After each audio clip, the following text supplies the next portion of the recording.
से स्पष्ट हो जाता है। उन्होंने जो प्रश्न पूछा उसके क्षेत्र में जो पुल पुलिया बन रहे हैं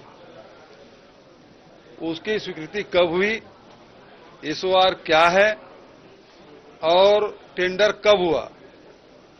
मंत्री जी ने ये स्वीकार किया है कि एसओआर का पालन नहीं हुआ है, टेंडर के बिना दो ठेकेदारों को बुला के काम दे दिया गया है, टेंडर आज खुल रहा है और मंत्री जी ने यह स्वीकार किया कि आचार संहिता लागू था उस दौरान ये काम शुरू हुआ है।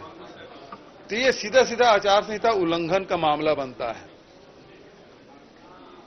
एक दूसरा, किस प्रकार से अधिकारी और ठेकेदार की मिलीभगत है वो स्पष्ट हो रहा है।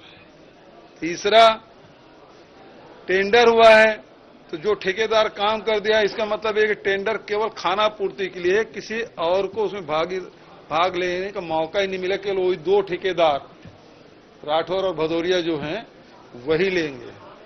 भ्रष्टाचार के इससे जीता जागता उदाहरण दूसरा नहीं हो सकता। मंत्री जी से हमने कहा कि कार्रवाई करो, क्योंकि उनके कार्यकाल का है और उन्होंने कार्रवाई नहीं की। मैंने कहा ये आपका संरक्षण है क्या? संरक्षण के बिना ये हो नहीं सकता।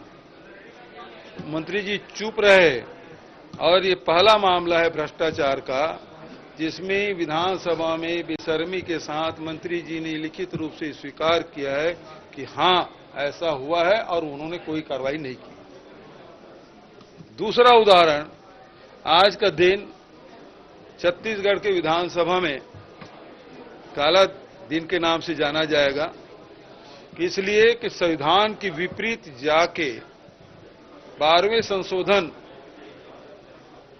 नगरीय प्रशासन विभाग के द्वारा लाया गया, जो संविधान के विपरीत है। जो संविधान में जो 74वें संशोधन 1992 जो भारत सरकार ने किया था नगरीय निकाय और पंचायती राज में, उसमें स्पष्ट है कि इसमें जो कार्यकाल होगा वो 5 साल के लिए होगा, जो प्रथम सम्मेलन होगा उसके, और किसी कारण से बीच में भंग होगा तो उसको 6 महीने के भीतर में चुनाव करवाना अनिवार्य है।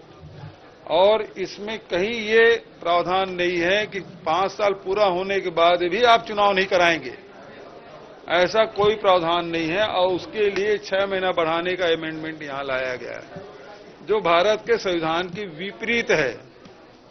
तो ये संविधान को मानने वाले लोग नहीं हैं, ये बात स्पष्ट हो गया है। दूसरी बात, ये चुनाव कराना नहीं चाहते, जिस प्रकार से धान नहीं खरीदना चाहते उसी प्रकार से चुनाव भी नहीं कराना चाहते। और आज ही मीडिया के माध्यम से पता चल रहा है कि अब जो रिजर्वेशन होने वाला था वो भी स्थगित हो गया है। तो कभी हां कभी ना, ये करते करते पूरा 5 साल निकाल दिए, एक चुनाव भी नहीं करा पा रही है सरकार। अगर पास हो जाता तो सुप्रीम कोर्ट जाएगा?